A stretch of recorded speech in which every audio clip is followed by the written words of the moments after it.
वर्षा ऋतु बीतने के पश्चात जब शरद ऋतु आती है, मेरे गोविंद ने उस समय समस्त ब्रजबामाओं के अंतर मन को जानने के लिए और उनके अंतर मन के प्रेम के द्वारा जो उनका मन का भाव है, उनका आनंद है, उस आनंद को रास में परिवर्तित करने के लिए, उस आनंद को ब्रह्मानंद महानंद में बदलने के लिए दिव्य लीला करी है। और इस लीला को कहा जाता है रास लीला। भागवत जी में 5 अध्याय रास लीला के हैं, और यदि सप्ताह दिन मिले ये 5 अध्यायों की कथा तब समझ में आती है। ये जो रास है इसको रास पंचाध्यायी भी कहा जाता है। इसमें 5 अध्याय हैं। वह जैसे हमारे शरीर में 5 प्राण हैं, प्राण अपान उदान समान व्यान आदि, इनके महत्व को हम नहीं जानते। ये 5 वायु प्राण यदि थोड़ा सा असंतुलित हो जाए तो शरीर में बीमारियां पैदा हो जाती हैं। तो वैसे ही सारा भागवत श्रवण कर लिया, यदि रास पंचाध्यायी या रास की लीला न सुनी तो भक्ति असंतुलित हो जाती है। इसलिए जो परम भागवत रसिक होते हैं इन रास पंचाध्यायी का नित्य या तो स्वाध्याय करते हैं या इस रास पंचाध्यायी के गीतों को गुनगुनाते हैं, ताकि गोविंद से उनका साक्षात्कार होते रहे, गोविंद से उनकी कनेक्टिविटी जुड़ते रहे। और वो महाराज ये जो रास लीला है ये कोई साधारण नृत्य नाचने वाली लीला नहीं है, जैसे आप आजकल लोग डांडिया डांडिया कहते हैं। भगवान ने कोई डांडिया नृत्य नहीं किया था। ये तो हम लोग क्या क्या उसके अर्थ के अनर्थ कर देते हैं। रसो वही सह, जो रसस्वरूप परमात्मा है, भक्ति रस है, ज्ञान रस है, वैराग्य रस है, और स्वयं उन रसों से बढ़ के जो आनंद रस है, उस रस को प्राप्त करने की जो लीला है, उस रस में डूबने की जो लीला है, उस रस के स्वाद को जानने की जो लीला है, उस आनंद की अनुभूति का जो प्रकार है, उसी का नाम है रास। और ये रास ऐसे नहीं जानी जाती। इस रास को जानने के लिए रास के सिद्धांतों का पालन करना पड़ता है। रास के अनेक सिद्धांत हैं। पहला सिद्धांत है, इसमें न स्त्री से न पुरुष से, किसी से भगवान का कोई न लेना है न देना है। इस रास में दूसरा सिद्धांत है, यहाँ जो भी प्रवेश करता है गोपी बन के करता है। गोपी अर्थ मैंने आपको निवेदन किया था। गोपी का मतलब स्त्री नहीं, श्रृंगार करी हुई देवी नहीं। गोपी जब तक 5 कर्मेंद्री, 5 ज्ञानेंद्री, एक मन, ये 11 दिन रात भगवान को समर्पित ना हो जाए। अब कान से तो हम भगवान की कथा सुनी रहे हैं और मनी राम जी दुनिया में घूम रहे हैं, तो ये गोपी भाव नहीं है। आंख से दर्शन कर रहे हैं, मन कहीं और लगा है, तो गोपी भाव नहीं है। गोपी बनना है तो 11 को समर्पित करिए गोविंद में, उसके चरणारविंद में समर्पित करिए। 11 के 11 उन घोड़ों को भगवान को अर्पण कर दो। सारी लगाम, सारा विषय उनको अर्पण कर दो। और जब वो 11 भगवान के नियंत्रण में हो जाएंगे, जब तक आपके मन और शरीर के नियंत्रण में है, तब तक ये रास लीला आप समझ नहीं पाएंगे और ये रास समझ में आएगी भी नहीं। ये 11 के 11 जब भगवान इसके नियंता बन जाते हैं, 11 घोड़ों की लगाम जब भगवान के हाथ में हो जाती है, तब ये रास हमारे समझ में आती है। रास का एक सिद्धांत है, रास लीला कोई काम सुख लीला नहीं है। रास का अर्थ है काम विनाश लीला, क्योंकि कामदेव आया है रास में मन बिगाड़ने, भगवान ने उसको उल्टा लटका दिया रास मंडप। और जिस लीला में भगवान कामदेव का दमन कर देते, उल्टा लटका देते, वहां विकार आने का तो कोई मतलब ही नहीं। आरती में आप कहते हैं ना, विषय विकार मिटाओ पाप हरो देवा। सारी आरती में ये पंक्ति, इसका चिंतन करिए क्यों कहा गया। आपने जो भी समर्पण, आरती का मतलब समर्पित हो जाना, और यदि विषय विकार रह गए तो सारी आरती निरर्थक, सारी पूजा निरर्थक। तो ये काम विनाश लीला है, ये विषय विकार विनाश लीला है। और जब तक संसारिक विषय मन में बने हैं तो ये रास लीला समझ में नहीं आएगी। रास लीला का एक सिद्धांत है, इसमें न भगवान का किसी स्त्री के शरीर से लेना देना, पुरुष के, क्योंकि ये जो रास लीला में आने वाली गोपिकाएं हैं ये 3 प्रकार की गोपी हैं। पहली है वेद रूपा, 4 वेदों ने भगवान को लाखों मंत्रों से जब स्तवन किया, उनकी स्तुति करी, भगवान ने उनको ज्यादा महत्व नहीं दिया, थोड़ा सा दर्शन दिया, अंतर्धान हो गए। तो ये चारों वेदों ने हठ योग का आश्रय लेके गोपी बन करके भगवान को प्राप्त करने के लिए जो है ब्रज में आने का संकल्प लिया। और दूसरे मंत्र रूपा, वेद के जो लाखों मंत्र हैं रोज भगवान को गाते हैं। 10वें स्कंद में वेद स्तुति है, 50-52 श्लोक हैं, और गाते गाते थक जाते फिर भी परमात्मा कृपा नहीं करते। तो कहा कैसे मिलेंगे, तो ये लाखों मंत्र ही गोपी बन के भगवान के दिव्य आनंद स्वरूप का चिंतन करने, उनको प्राप्त करने आ गए। और तीसरी जो गोपी है वो है ऋषितुल्या। अनेक जन्म जन्मांतरों से जप तप यज्ञ और स्वाध्याय चिंतन किया कि हमें परमात्मा का साक्षात्कार हो, और भगवान ने कभी कृपा करी भी बादलों की बिजली की तरह, कितनी देर बादल में बिजली रहती है। तब इन ऋषियों ने हठ योग का आश्रय लिया और ब्रज की भामा बन के आ गई। इतनी शुद्धता है, अर्थात रास लीला में 24 कैरेट के सोने रूपी ही गोपी पहुंच सकती है, वहां मिलावटी का कोई स्थान ही नहीं है। और उस रास को गाने वाले कौन है, सुखदेव जैसे योगी महायोगी। अलक्षलिंको निज लाभ तुष्टो व्रतश्च बालैरवधूत देश। और उस रास में गोपी बन के कौन आ रहे हैं, जिन्होंने अपने नेत्र से कामदेव को भस्म किया है, भोले बाबा। तो उस रास में प्रवेश करना सबके बस का नहीं है। भगवान ने सबका मन टटोला, और आज भगवान ने अपना दिव्य श्रृंगार किया, और श्रृंगार करके अपनी योग माया को निर्देश दिया और कहा 6 माह की रात्रि बना दो। और जो रात्रि है उसका चयन किया, वो रात्रि है शरद पूर्णिमा की। वर्ष में 12 पूर्णिमाएं आती हैं, अधिक मास में 13 पूर्णिमा। तो जितनी पूर्णिमाएं हैं सबका अपना अपना प्रभाव है और सबका अपना आनंद है।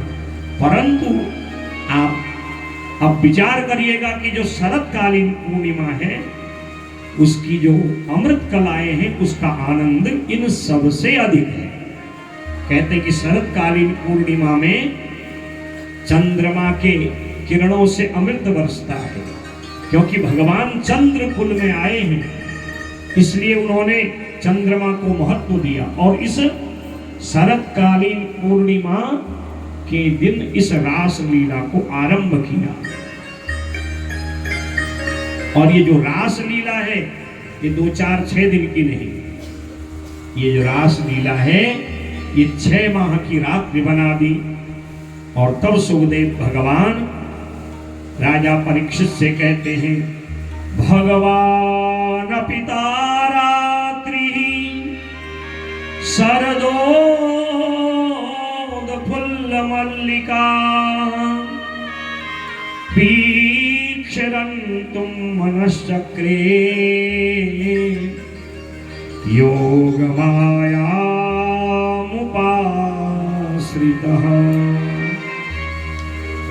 यहां से रासलीला आरंभ होती है। अपनी योग माया का आवाहन किया, कहा कि 6 माह की रात्रि बना ली, 6 माह तक सूर्य उदय न हो। जब सूर्य वंश में राम बन के आए थे 1 माह तक सूर्य अस्त ही नहीं हुआ, और आज चंद्र वंश में आए हैं चंद्रमा की महत्ता बढ़ाने के लिए। ब्रजभामाओं के साथ अपना आनंद स्वरूप उनको प्रदान, आनंद रस, ब्रह्मानंद रस, भक्ति रस, प्रेम रस प्रदान करने के लिए भगवान ने 6 माह की रात्रि बना ली। और सुंदर भगवान ने श्रृंगार किया। कैसे मेरे कन्हैया? ये वही श्लोक है जिस श्लोक को सुन करके सुखदेव जैसे अवधूत जो ध्यान में बैठे थे, और वेद व्यास जी ने 18,000 श्लोक की भागवत लिख दी। कहा बेटा सुनाएंगे तुम्हें हम, कहा हमें ये सब दुनियादारी नहीं करनी है। ध्यान में बैठ गए और जब इस श्लोक को सुना, आकुल व्याकुल हो गए। मेरी प्रभु की रूप माधुरी, हमें और श्लोक सुनने हैं। सुखदेव से वेद व्यास कहते हैं बेटा हमने ऐसे 18,000 श्लोक बनाए हैं। और तब उस भागवत जी को, ये 18,000 श्लोकों को शुकम अध्यापयामास निवृत्ति निरतम मुनि। तब सुखदेव जी का मन एक श्लोक को सुन के 18,000 श्लोक सुनने को हो गया। और ये वो श्लोक है, आप दुनिया का चिंतन करते हो, ध्यान करते हो, सुंदर वस्तुओं को अपने चित्त में लाते हो, क्या मिलता है? वस्तु मिल गई तो थोड़ी शांति नहीं मिली, आकुलता व्याकुलता और बढ़ती है। पर भगवान का कभी कभी ध्यान करिए, कैसे है मेरे प्रभु, जो यहां सुखदेव भगवान राजा परीक्षित को बताते हैं। कैसे है प्रभु कि ऐसा ही ध्यान अपने मन में करिए और अभ्यास बनाइए, तो जैसी कृपा ब्रजवासियों पर करी है गोविंद ने, आप पर भी करेंगे। वरहापीडं नटवर वपुः कर्णयोः कर्णिकारं बिभ्रदवासः कनककपिशं वैजयन्तीं च मालाम् रन्ध्रान् वेणोरधरसुदया पूरयन् गोपवृन्दैः वृन्दारण्यं स्वपदरमणं प्राविशद्गीतकीर्तिः।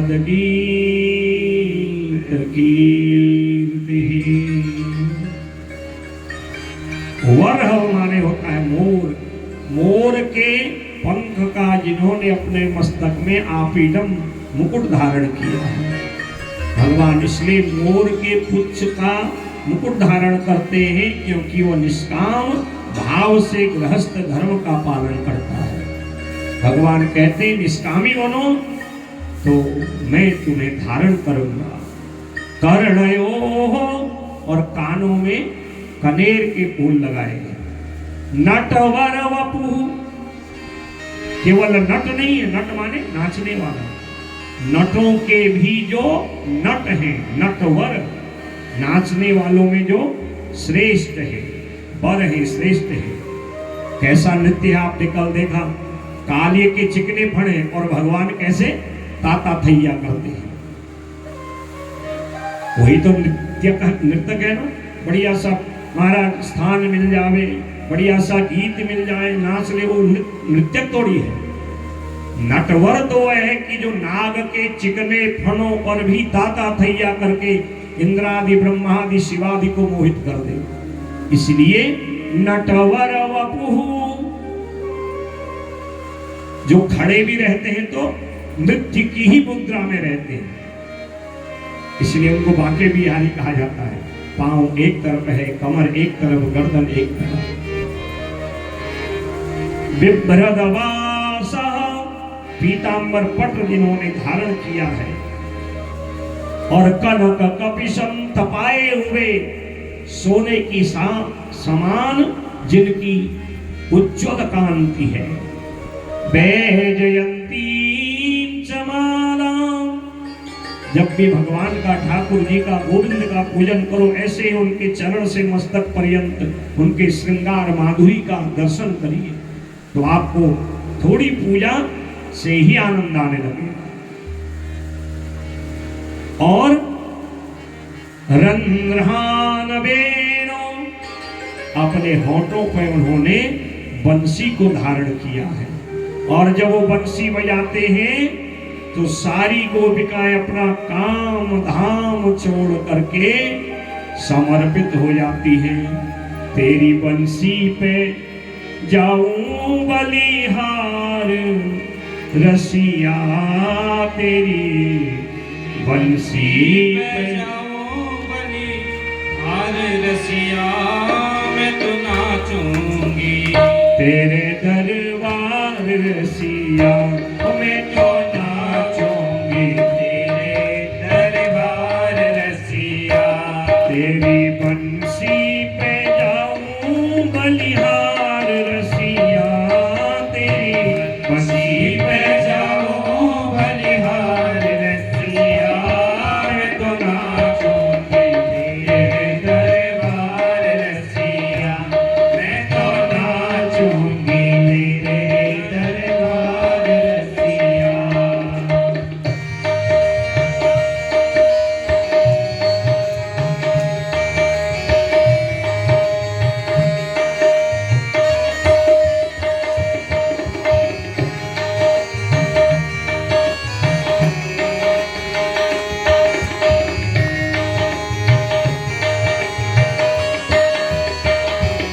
मैं तो नाचूंगी तेरे दरबार रसिया, मैं तो नाचूंगी तेरे दरबार रसिया, तेरी बंसी पे जाऊं बलिहार रसिया, तेरी बंसी पे जाऊं बलिहार रसिया, मैं तो नाचूंगी तेरे दरबार रसिया, मैं तो नाचूंगी तेरे दरबार रसिया, मैं तो नाचूंगी तेरे दरबार रसिया, मैं तो नाचूंगी तेरे दरबार रसिया, तेरी बंसी पे जाऊं बलिहार रसिया, तेरी बंसी पे जाऊं बलिहार रसिया,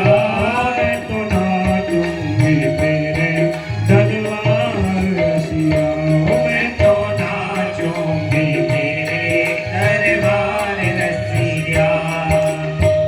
ओढ़ के आई मैं तो लाल चुनरिया, ओढ़ के आई मैं तो लाल चुनरिया, ओढ़ के आई मैं तो लाल चुनरिया, ओढ़ के आई मैं तो लाल चुनरिया, मटकी सिर धर बनी रे गुजरिया, मटकी सिर धर बनी रे गुजरिया, तो करी आई जय हो मैं तो करी आई सोला श्रृंगार रसिया, मैं तो करी आई सोला श्रृंगार रसिया, मैं तो नाचूंगी तेरे दरबार रसिया, मैं तो नाचूंगी तेरे दरबार रसिया,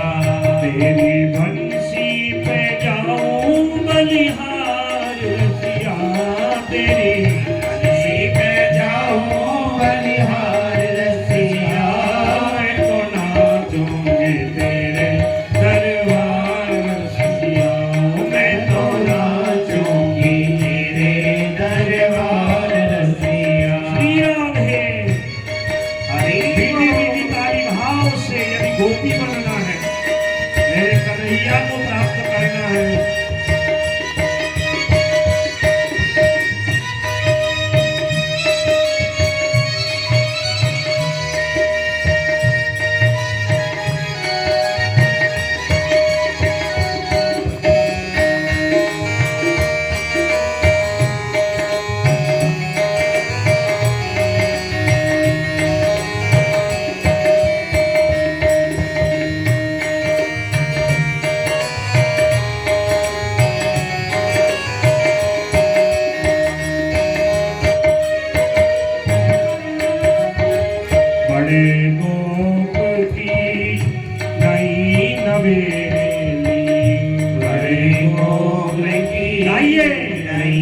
नवेली बड़े गोप की में नई नवेली बड़े गोप की में नई नवेली तेरे पीछे कान्हा आई हूँ अकेली तेरे पीछे का नाम आई हूँ अकेली क्यों आई हूँ करने आई हूँ जय हो करने आई हूँ तेको मनुहार रसिया करने आई हूँ मैं तो मनोहर रसिया मैं तो नाचूंगी तेरे दरबार रसिया मैं तो नाचूंगी तेरे दरबार रसिया मैं तो नाचूंगी तेरे दरबार रसिया मैं तो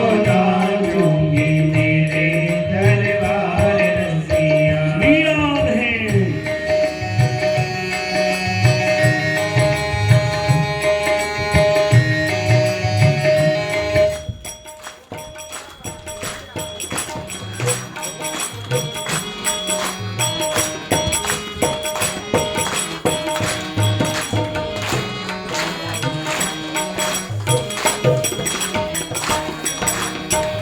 जब से लगी है मोहे तोरी लगनवा गाइए लगी है मोहे होली लगने भगवान ये विचार कर रहे हैं कि आप लोग राष्ट्र के अधिकारी हो या ना हो अब यहाँ निमंत्रण मनाने थोड़ी आए हैं उसको मनाने आए हैं ये थोड़ा सा जब से लगी है मोहे तोरी लगनवा जब से लगी है मोहे तोरी लगनवा जब से लगी है मोहे तोरी लगनवा जब से लगी है मोहे तोरी लगनवा जब से लगी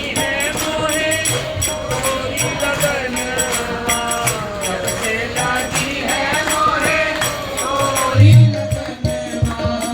जब से लगी है मोहे तोरी लगनवा जैसे लगी है मोहे तोरी लगनवा बिसर गया रे मोरा घर आंगनवा बिसर गया है मेरा घर आंगनवा मेरे गोविंद जब अपनी बंसी के धुन को आरंभ करते हैं जिस स्थिति में जो गोपी है वो काम धाम छोड़ के मेरे प्रभु के पास आती है आगे आप श्रवण करेंगे यही कह रही है जब से तेरी लगन लगी है अब दुनिया में इच्छा ही नहीं कोई काम में मन लगता है नहीं बस दिन रात दीक्षुतावका पवित्रता समस्ताम विचरते ऐसा मन करता है कि तेरा ही सानिध्य हो तेरा ही भजन हो तेरी ही रूप माधुरी का दर्शन हो जब से लगी है मोहे तोरी लगन जब से लगी है मोहे तोरी लगनवा जब से लगी है मोहे तोरी लगनवा जब से लगी है मोहे तोरी लगनवा बिसर गया रे मोरा घर आंगनवा बिसर गया है मेरा घर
इस प्रकार भगवान जब बंसी बजाते हैं, श्रृंगार करते हैं।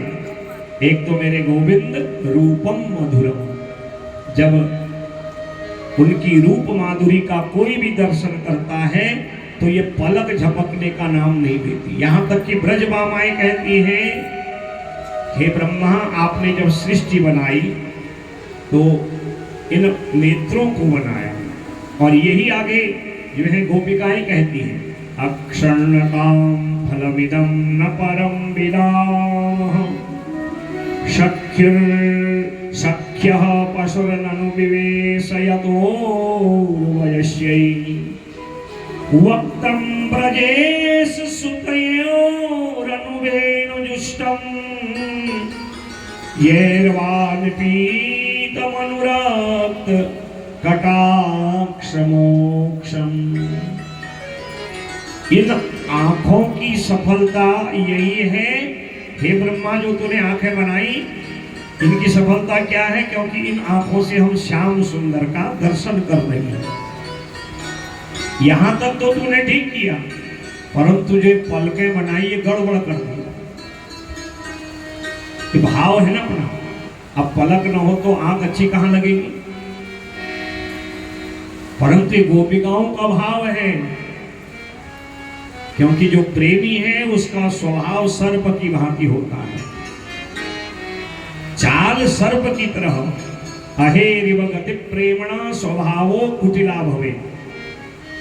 प्रेमी की चाल सीधी नहीं होती, वो एन केन प्रकार से अपने प्रेमी को, अपने प्रियतम को, अपने उस श्याम सुंदर को प्राप्त करना चाहता है। वो कहती है कोई बात नहीं, हमारी आंख अच्छी लगे न लगे। ये पलकें इसलिए अच्छी नहीं लगती क्योंकि जितनी बार पलक झपकती है हमें उनके दर्शन में अवरोध होता है। ये भाव है।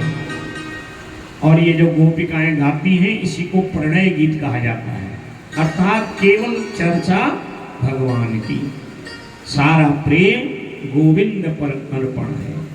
जब भगवान सुंदर बंसी बजाते हैं तो गोपिकाएं अपना काम धाम छोड़ के इति वेणुरवमराजं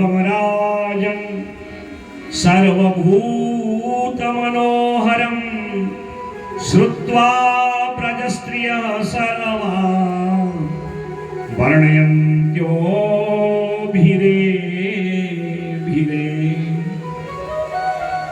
मेरे गोविंद जब वेणुरव करते हैं, इसी को वेणु गीत कहा जाता है। मैंने आपको निवेदन किया, भागवत अपने आप में गीत है और इस गीत का नाम है प्रेम लक्षणा गीत। ये 1 दिन, 4 दिन, 6 दिन से समझ में नहीं आता। 2, 4, 6 घंटा बैठे समय पास करने के लिए तब ये गीत समझ में नहीं आता। वर्षों इसका आनंद लेने के लिए वर्षों इसका स्वाध्याय करना पड़ता है, नित्य कन्हैया को निवेदन करना पड़ता है, तब वो कहीं कृपा बनाते हैं और तब अंतर मन में अपने प्रेम की, आनंद की अनुभूति प्रकट कराते हैं। खाली दिया रखने से थोड़ी ज्योति जलती है, दिया बनाना पड़ेगा, बाती बनानी पड़ेगी, तेल डालना पड़ेगा और उसमें अग्नि लगानी पड़ेगी, तब उसका प्रकाश मिलेगा। वैसे ही प्रभु को प्राप्त करने के लिए उनके स्वरूप का चिंतन, जैसे आपको मैंने बताया रूप माधुरी में कैसे ही मेरे गोविंद, वो चिंतन रोज करना पड़ेगा। किसको? उस ज्योति को, आनंद ज्योति को जगाने के लिए, उस प्रेम रूपी सरोवर में डुबकी लगाने के लिए गोपी बनना पड़ेगा। कान की इच्छा जब होगी कि हम उन्हीं को सुने, आंख की इच्छा जब बन जाएगी कि उन्हीं का दर्शन करें, और ये जिह्वा जब संकल्प करें हम यदि गाएं तो उन्हीं के मीठे गीत गाएं।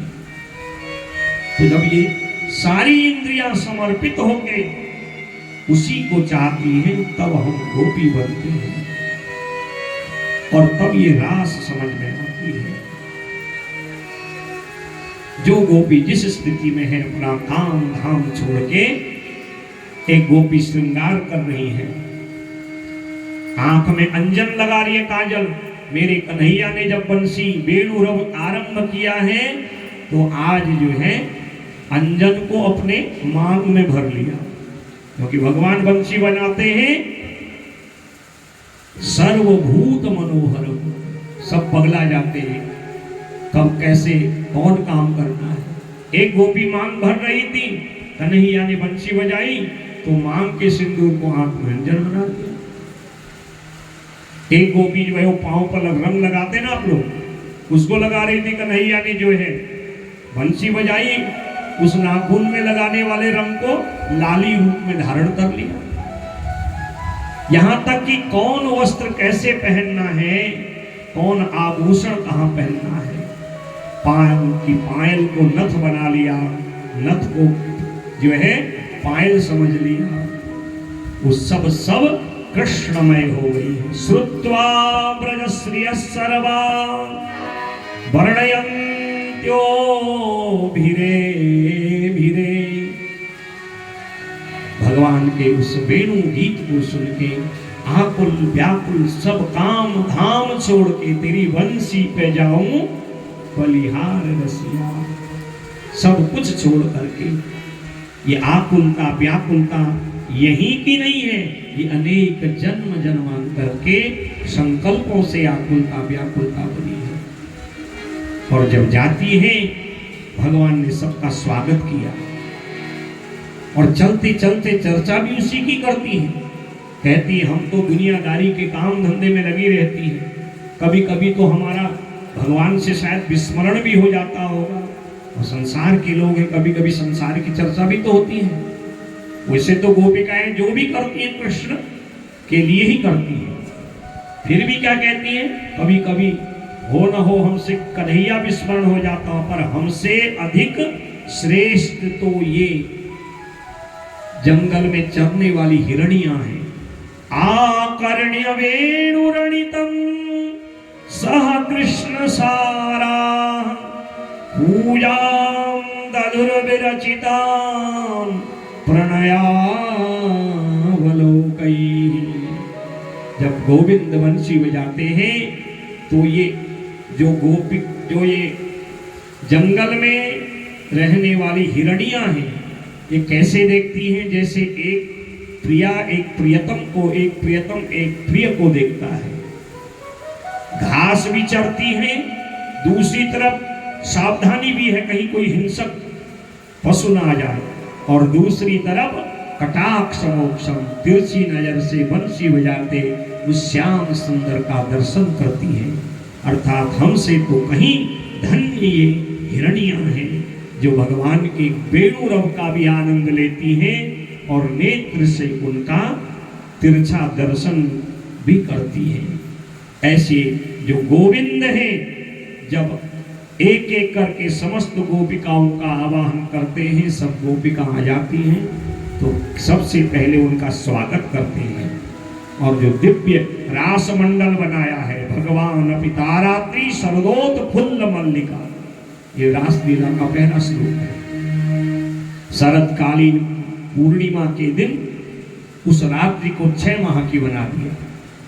योग माया ने ऐसा मंडप बनाया जिसमें मल्लिका के सुगंधित पुष्प है, और ये फूलों की खुशबू कभी नष्ट नहीं होती, ये फूल कभी मुरझाते नहीं, ऐसी माया उस योग माया ने की है महाराज। और उस रास मंडल में एक एक करके जब गोपिकाएं आई, तो आज भगवान ने मनश्चक्रे अपने मन चक्र को प्रकट किया, क्योंकि वेद में भगवान का एक नाम है अमना, जिसका मन ही नहीं होता। भगवान का मन नहीं होता, मन मानवों का होता है, तभी उन्हें सुख दुख संसार के विषयों का अनुभव होता है। भगवान आनंद रूप है, मनुष्यों की तरह उनका मन नहीं है, परंतु जब उनको मानवी लीला करनी होती है और ऐसे ही अपने भक्त प्रेमी भक्तों से मिलना होता है, ब्रज भामाओं से मिलना होता है, ब्रजवासियों से मिलना होता है, तो उनकी तरह बन जाते हैं। और उनकी तरह तब बनेंगे जब उनकी तरह उनका मन होगा। इसीलिए सुखदेव कहते हैं मनश्चक्रे, आज भगवान अमना से मन वाले बन के अपने मन चक्र को उन्होंने संसार के पुरुषों की तरह बनाया, स्वयं मानो गोपेश्वर बन गए, गोप बन गए। एक एक गोपी का नाम, एक एक गोपी का परिचय पूछा और कहा, स्वागतम वो महाभागा प्रियम किम कर्माणि वह। मैं आपके लिए क्या कर सकता हूं, आओ आपका स्वागत है। गोपिकाएं बड़े आनंदित। और इतनी चर्चा हुई, थोड़ी देर में भगवान ने प्रश्न किया, इतनी रात्रि में क्यों आई हो? कोई पति को छोड़ के आया है, कोई अपने सास को, कोई ससुर को, कोई बच्चे को, कोई परिवार को, क्यों आए हो महाराज? मातरः पितरः पुत्रः भ्रातरः प्रतयश्चवा। ये सदगृहस्थी और विशेष करके एक स्त्री रात्रि में कहीं जो है नहीं जाती है, वो जहां भी जाएगी अपने परिजनों की आज्ञा से जाएगी। ये शास्त्र की मर्यादा के विरुद्ध है कि मन आए और निकल जाए। आज के समय कोई बातें कहना अच्छा नहीं है, परंतु ये भागवत की बात मैं आपको बता रहा हूं। भगवान कहते हैं मर्यादा में रहने वाली देवी जो है रात्रि में ऐसे कभी नहीं आती। तो तुम क्यों आई? अभी तक स्वागत कर रहे थे, परिचय ले रहे थे, तो सब आनंदित थी, और जब भगवान ने प्रश्न चिन्ह लगाया तो सब हक्की बक्की रह गई।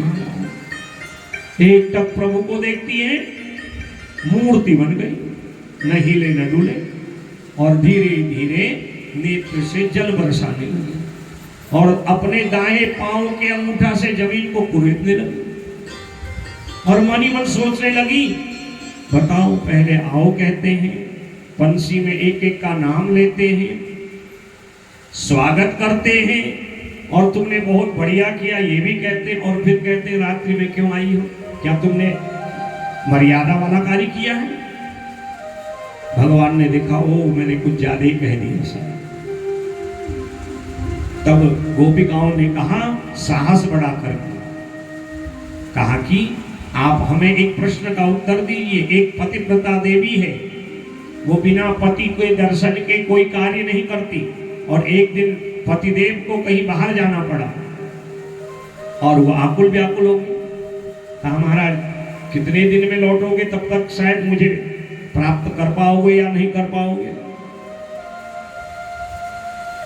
तब जो है पतिदेव कहते हैं, देखो मैं तुम्हारी पति भक्ति को जानता हूं, बहुत पतिव्रता हो देवी आप मेरी एक छाया चित्र अपने पास रख लो, फोटो, जब तक मैं ना आऊं मेरा ही रूप मान के इससे सारी आज्ञा लेके सारा कार्य करना। तब जो है पतिदेव अपना छाया चित्र देकर के जो है निकल गए, और ये पतिव्रता देवी नित्य उस छाया चित्र की सेवा करती, कोई भी कार्य हो, यहां तक कि भोजन भी करती उसकी आज्ञा से। और एक दिन ऐसे ही पूजा कर रही थी छाया चित्र की, पतिदेव कार्य पूर्ण करके लौट गए 2-4-6 दिन बाद। पतिदेव आवाज लगाते हैं, देवी हम आ गए हैं।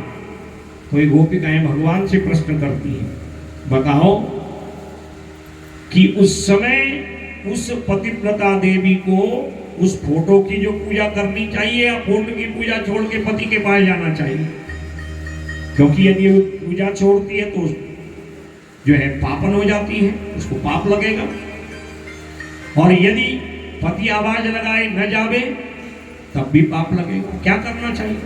भगवान ने कहा सीधा उत्तर है, भाई जब साक्षात पति आ गया तो फिर छाया पति की आवश्यकता क्या है?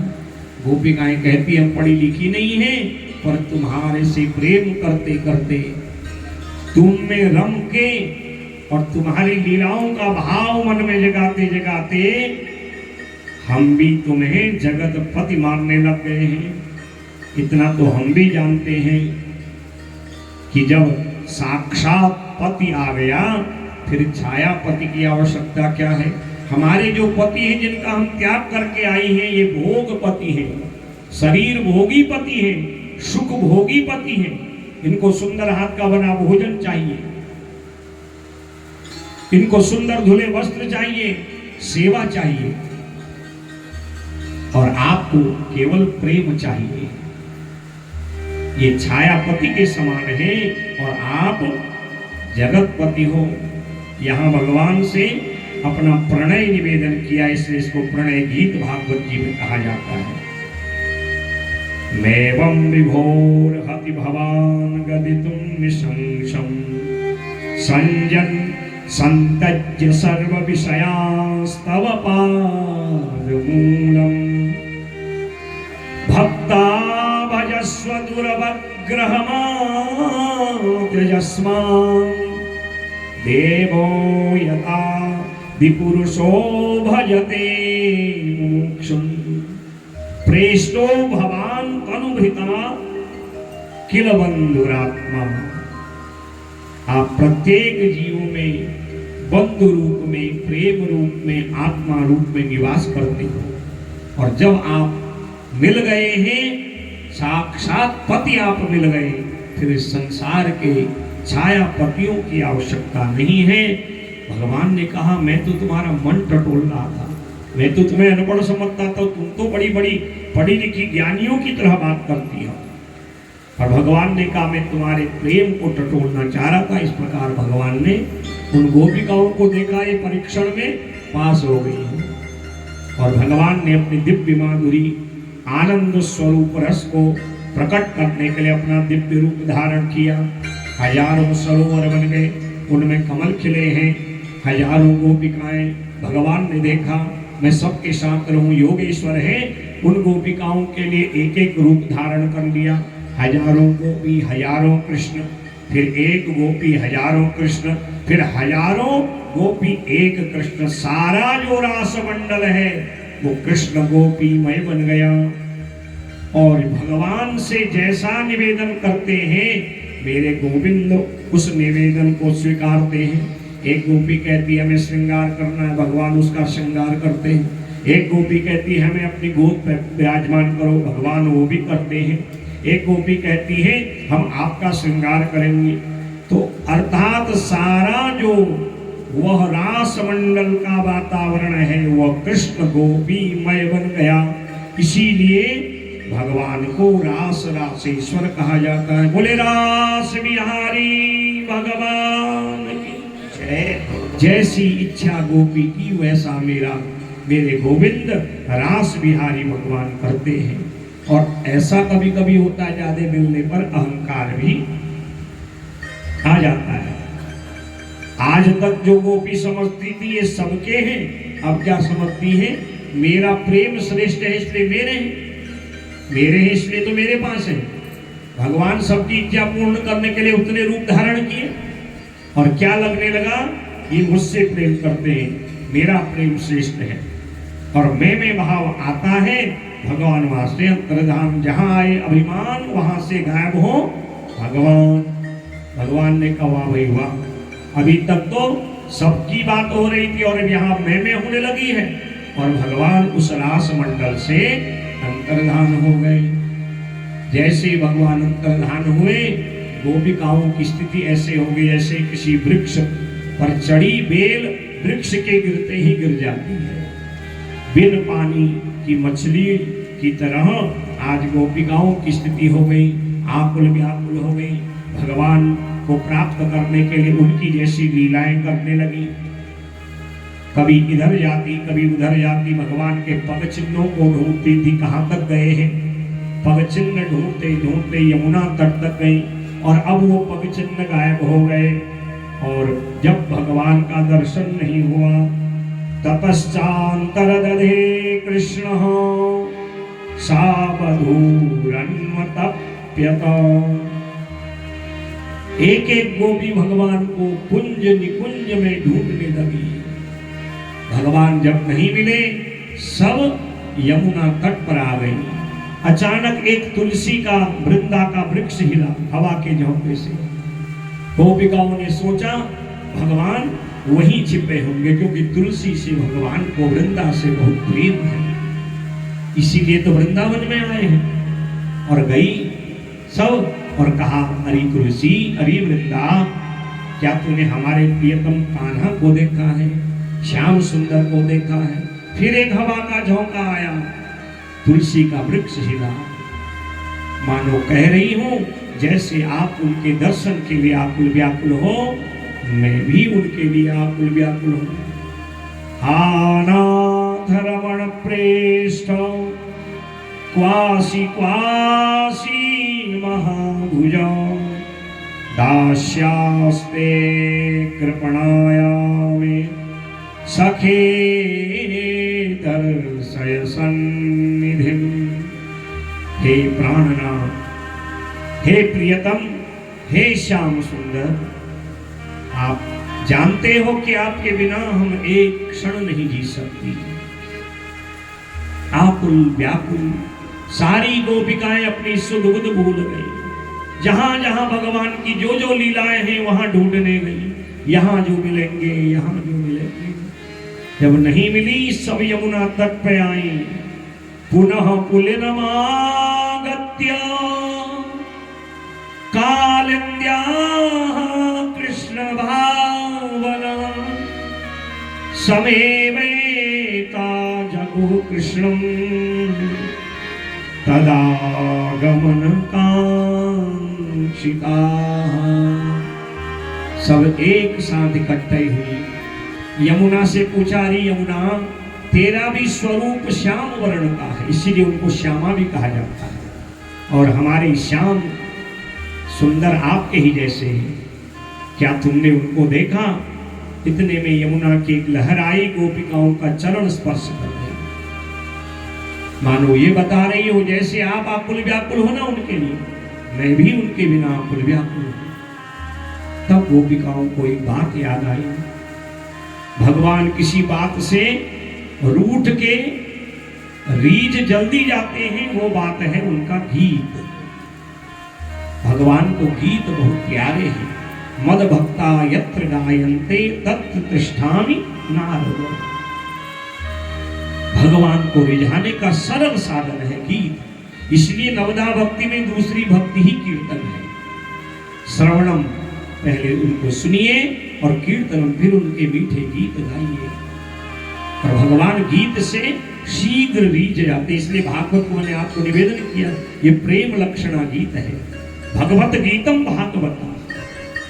इसलिए इसमें वेणु गीत, प्रणय गीत, युगल गीत, भ्रमर गीत और सबसे श्रेष्ठ गोपी गीत। और गोपिकाओं ने भगवान को प्रकट करने के लिए उनको पुनः अपने इन नेत्रों से देखने के लिए जो गीत गाया है उसका नाम है गोपी गीत। सब गोपिकाएं कहती हैं भगवान को गीत बहुत प्यारे हैं, और अब हम सब मिलके गीत गाती हैं।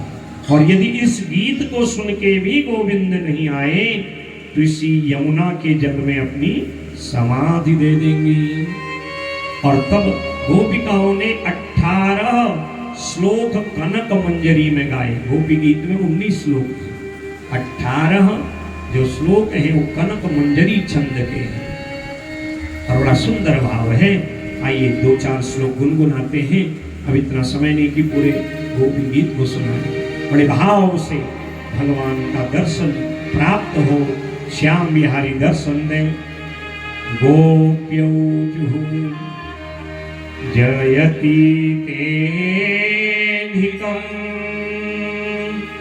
जन्मना व्रजः श्रयत इन्द्रिया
को भया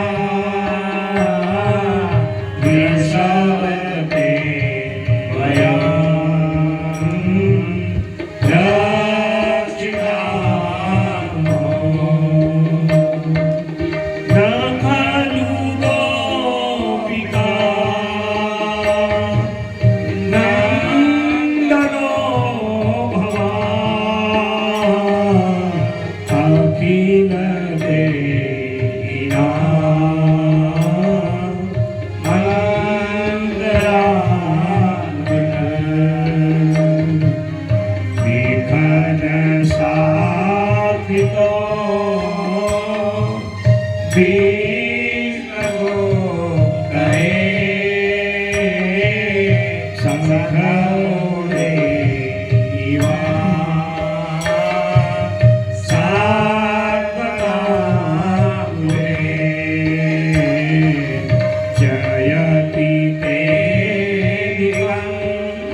रास बिहारी भगवान की जय हो।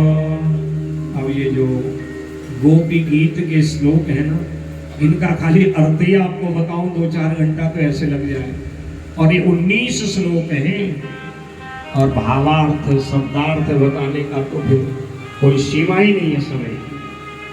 गोपिकाएं कहती हैं ते अधिकम जन्मना ब्रज जयति, जब से आप इस ब्रज भूमि में आए हो इसका महत्व को वैकुंठ से भी बढ़ते हो गया। पहले इस ब्रज को कोई नहीं जानता था, अब किसी से पूछो कहाँ जा रहे हो, वृंदावन धाम। वृंदावन धाम अपार जपे जा। क्योंकि आप जब आए तो अकेले नहीं आए, श्रयत इंदिरा शस्व दत्रे। इंदिरा अर्थात लक्ष्मी, लक्ष्मी ने भी उस वैकुंठ को छोड़ दिया। क्योंकि जहां आप रहते हैं आपकी वो आराधनीय शक्ति है, तो आपके बिना कैसे रह सकती है। आप आए, सभी देवी देवता आए, आपकी लक्ष्मी आई, और इस ब्रज मंडल की महिमा तो वैकुंठ से भी बढ़ गई। और आप आए हम सबके लिए दैत दृश्यता दिक्षुतावता, इसीलिए आए थे कि हम आपको नित्य देखें और आप अंतर्धान हो गए। क्या एक प्रेमी का लक्षण है? देखिए इस गोपी गीत में गोपिकाएं भगवान को निवेदन भी कर रही हैं और खरी खोटी सुना भी रही है। यही तो प्रेमी का स्वभाव है, प्रेम भी करता है और खरी खोटी सुनाता है। जैसे हमारे प्रेमी ये विद्वान लोग हैं कि कभी कभी हमें सुनाते भी हैं, कभी हम भी सुना देते हैं, पर कोई बुरा नहीं मानता। कारण क्योंकि जानते हैं जो कहा जा रहा है वो प्रेम से कहा जा रहा है, और प्रेम का अलग अलग भाव है। माँ का बेटे के प्रति, पति का पत्नी के प्रति, भाई का भाई के प्रति, मित्र का मित्र के प्रति, और यहाँ भगवान का भक्तों के प्रति प्रेम है। और इस प्रेम में कोई स्वार्थ नहीं है। ये गोपिकाएं क्या कहती हैं? अशुल्क दासिका। हम तुम्हारी जो सेवा करते हैं ना, इसलिए नहीं करते कि हमें कुछ मिले। हमने थोड़ा व्रत किया नवरात्रि का, शिवरात्रि का, जन्माष्टमी का, कितनी इच्छाएं होती है हमारी,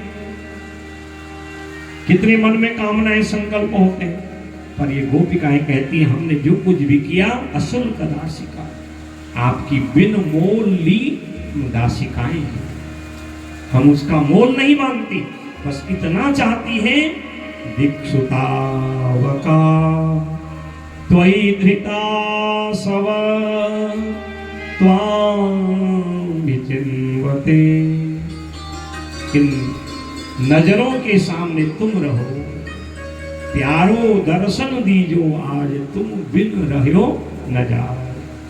नाम पहरु दिवस निशी ध्यान तुम्हारा तपास, लोचन निज पद जंत्रित जाय प्राण के ही। और इन प्राणों की भी बड़ी अजीब स्थिति है, ये प्राण जाएंगे नहीं। आप क्या समझते हैं हम आकुल व्याकुल भले हो जाएंगे, पर इन प्राणों का संकल्प है कि जब तक नेत्र को आपका दर्शन न होवे तब तक शरीर से निकलेंगे नहीं। आज आप हमें जो ये विरह अग्नि में तड़फा तड़फा के मार रहे हो, क्या ये प्रेमी का लक्षण है? अरे तो हम तो प्रेम की 3 भाषाएं जानते हैं, तदीयता, त्वदीयता, मदीयता। ये गोपिकाओं ने अपना भाव प्रकट किया है। आप हमारे हो, हम आपके हैं, हमारा आपके बिना और कोई नहीं है, तुम बिन और न दूजा। जब आपके बिना हमारा कोई है ही नहीं, इतना समर्पण कर दिया, तो फिर क्यों सताते हो? हाँ, हम जानती हैं कि हमने मैं भाव अहंकार का भाव जागृत किया था, पर आज कहती है न खलु गोपिका नंदनो भव अखिल देहि नाम अंतरात्म दिक्। आप केवल हमारे या बाबा नंद यशोदा के ही नहीं हो, अखिल ब्रह्मांड की अंतरात्मा आप हो। और क्या इस दिन में हम तड़पे इसीलिए प्रेम किया हमने? अरे हमें मारना ही था तो जब इंद्र ने बरसा कर हमें इस ब्रज भूमि को डूबना चाहा था, तो हम डूब जाती, मर जाती, कम से कम मरते मरते तुम्हारा दर्शन तो होता। वृषभासुर आया, धेनुकासुर आया, बड़े बड़े राक्षस आए, उत्पात करने आए, आपने हर जगह रक्षिता बार बार हमारी रक्षा करी। क्या इसी दिन के लिए कि हम आपके विरह वियोग में दिन रात तड़प तड़प के हैं? आपकी कथाएं आनंद देती है, पर कथा कौन सुने? जिसने आपको देखा नहीं। जिन आंखों ने आपको देखा उनको आपकी कथा से कहां तृप्ति होगी महाराज? आपको पता है, पति सुतान वयो भ्रातृबांधवान अति विलंघ्यते अंच्युतागता। यहां कोई न कोई कुछ न कुछ संसार का संबंध छोड़ के आया है। कोई पिता को छोड़ के आया है, कोई पति को छोड़ के आया है, कोई बच्चों को छोड़ के आया है, कोई दुनियादारी संसार को छोड़ के आया है। क्यों? क्योंकि दुनिया छोड़े तो आपकी शरण मिलती है, और जिसको आपने छोड़ दिया वो कहां जाओगे? देखिए, सुनाती भी हैं, समर्पण भी करती हैं, प्रेम की भाव को प्रकट भी करती हैं और रोती भी है। फिर कहती हैं आपके जो चरणारविंद है ना, बहुत कोमल है, इसलिए यत्ते सुजात चरणाम्बरुहं स्तनेषु। आपके जो चरणारविंद इतने कोमल हैं, आप क्यों भटक रहे हो कठोर भूमि पर? कहीं कोई कंकड़ पत्थर कांटा चुभ न जाए आपके इन चरणारविंदों पर।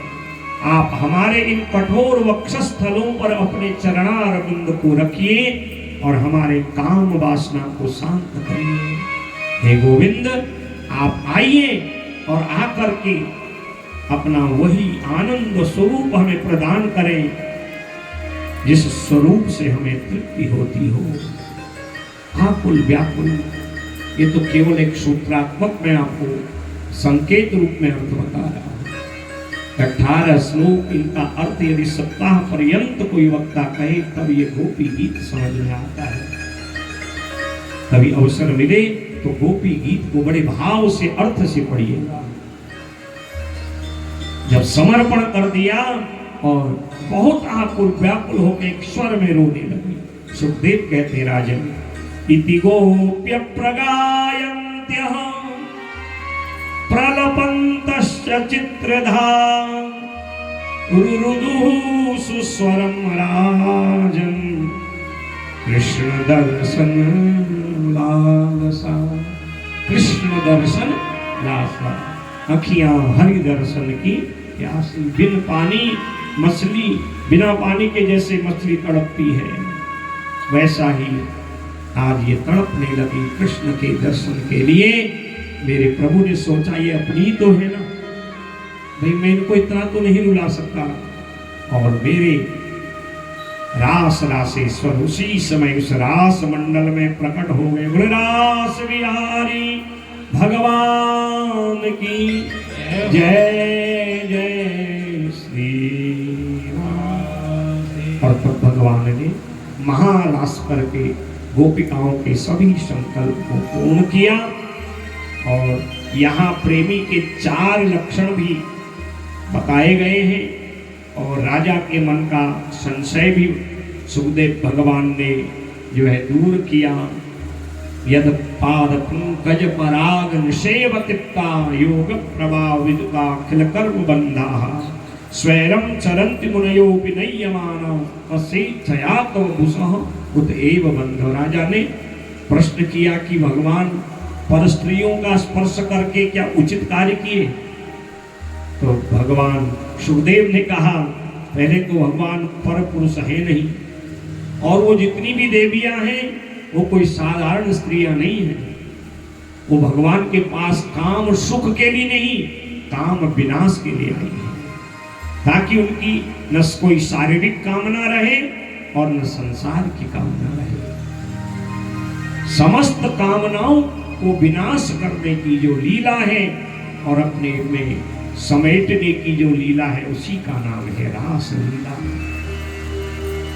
और भगवान 7 वर्ष की अवस्था में ये सब लीला किए हैं, और 7 वर्ष के बालक में काम आदि का विकार होता भी नहीं है, उसके लिए सब एक स्वरूप होते हैं। और जिनकी चरण धूल के लिए राजा ब्रह्मादि इंद्रादि आकुल व्याकुल रहते, योगींद्र मुनीन्द्र स्वैरम चरंति मुनयो विनयमाना। वो परमात्मा क्या संसार के काम सुख से बध सकता है? नहीं, वो तो केवल लीला करके भक्तों के हृदय में उनके संकल्पों का आनंद प्राप्त कराता है। और कहा जो इस रास पंचाध्यायी की कथा सुनते हैं, विक्रीडितम ब्रजवधू भीरिदम च विष्णो श्रद्धान्वितो न शृणुयादथ वर्णयेद्यः भक्ति परां भगवती प्रतिलभ्य कामं हृदरोग मां स्वपहिनोत्य चिरेण धीरः। ये रास पंचाध्यायी की फलश्रुति है। जो भगवान के इस रास पंचाध्यायी की कथा को सुनते हैं, उनके हृदयगत काम का विनाश होता है, अर्थात उनका भगवान से साक्षात्कार होता है। बोले रास बिहारी भगवान